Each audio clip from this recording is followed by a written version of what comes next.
to the greatest Jewish community outside of Israel, New York City.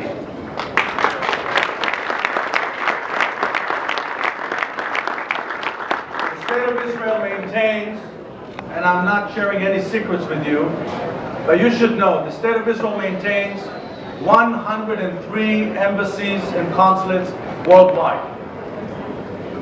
The New York office is the largest diplomatic mission Israel maintains worldwide. It is much bigger than any other embassy, including Washington, D.C. And the reason is because we in Israel understand the importance of the city of New York as the capital of the free world.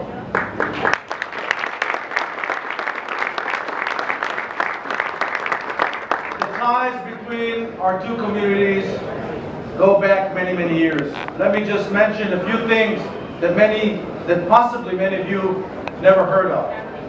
How many of us know that Israel's founder, the founding father of the modern state of Israel, David Ben-Gurion, married his beloved wife, Ola Munvez, right here in New York City in 1918. By the way, I believe it's her nephew who now runs CBS, Leslie Munvez. How many of you know that the first Israeli Major General, the first Aluf in the Israeli Chiefs of Staff, was a New Yorker by the name of David Mickey Marcus from Queens? How many of you know that the first 9/11 memorial in the world that has all the names of the victims inscribed in stone was erected in Jerusalem? How many of you know that the only city in the world, the only country in the world that is officially marking Martin Luther King Day outside of the United States is the Israeli Knesset and the Israeli embassies around the world?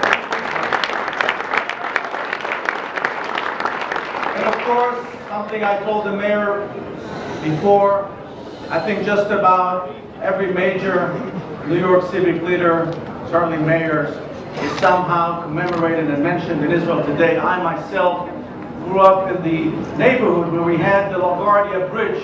Growing up, I had no idea who LaGuardia was. But of course, studying Israel's history and his contribution to Israel's independence, his support for the Haganah that opened an office here in New York City in 1941, awarded him this very distinguished honor. And I believe that Mayor de Blasio, despite the fact that some people don't like it, but your ability to stand for the right thing is admired by all Israelis. And I'm here to say